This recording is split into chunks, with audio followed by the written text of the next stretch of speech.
Why should I believe in a religion? అసలు నేను మతాన్ని ఎందుకు నమ్మాలి? Excellent question. So let's spend some time here. Okay, I don't believe in a religion as well. నాకు మతం అంటే పరమ చిరాకు. ఈ మతం చెప్పేటోళ్ళు వస్తారు చూసారా, వాళ్ళంటే పరమ అసహ్యం. నాకు మామూలు అసహ్యం కాదు, పరమ అసహ్యం. ఎందుకు అసహ్యం అంటే, మతం అంటేనే అలాంటిది. మతము మనకు రూల్స్ అండ్ రెగ్యులేషన్స్ పెట్టి దేవుని యొక్క అస్తిత్వము, దేవుని యొక్క వర్చస్సు, దేవుని యొక్క గుణలక్షణాలు, ఆయన యొక్క ఉనికికి భిన్నంగా మనకు నేర్పిస్తుంది. ఏది?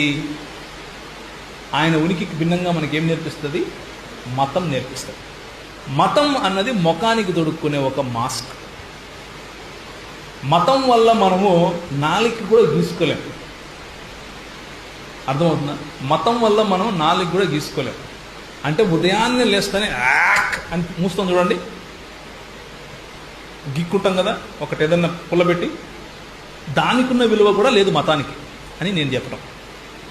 మతం అన్నది శుద్ధ వేస్ట్. అది క్రైస్తవ మతమైనా కానీ శుద్ధ వేస్టే. ఎందుకు పనికిరాదు? ఎందుకంటే క్రైస్తవ మతం కూడా ఉంది ఈ లోకంలో. ఒక్కొక్కరు ఒక్కొక్క మతం కట్టేసుకుంటూ వెళ్ళిపోతున్నారు. అందులో క్రైస్తవ మతం కూడా ఒకటి. కానీ నేను ఇక్కడ నిలబడి మాట్లాడుతున్నది క్రైస్తవ మతం గురించి కాదు. పొరపాటు పడుతున్నారేమో. I want to differentiate myself. Okay, నన్ను నేను ప్రత్యేకపరచుకుంటున్నాను ఇక్కడ. ఏమని అంటే, నాకు క్రైస్తవ మతంతో పని లేదు. సోషల్గా, సామాజికంగా నేను నమ్మే విశ్వాసాలను గవర్నమెంట్ వాళ్ళు క్రైస్తవ్యం అని పిలుచుకుంటే నాకు ఇబ్బంది లేదు. నేనేం పట్టుకొచ్చుకుని దాని గురించి నో ప్రాబ్లం. అట్లయితే ఓకే అంటాను.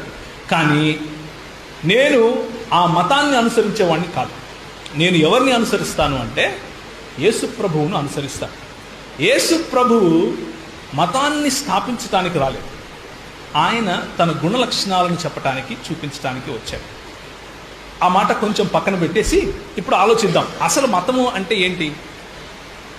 మతము అంటే అర్థం ఏమిటి అంటే, ఒక ఒపీనియన్, ఒక ఆలోచన పద్ధతి, ఒక జీవన శైలి, లేకపోతే ఒక ఆలోచన సరళి, ఒక philosophy, collection of some ideas, collection of some constructive thoughts. దాన్ని మతం అంటారు.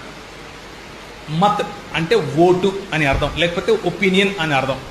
మతము అన్నదానికి కూడా అదే అర్థం. అంటే నేను ఒక భావజాలానికి, ఒక ఆలోచన పద్ధతికి, ఒక ఆలోచన సరళికి నేను కట్టుబడి ఉంటాను అని చెప్పటమే మతాన్ని అనుసరించడం అంటే.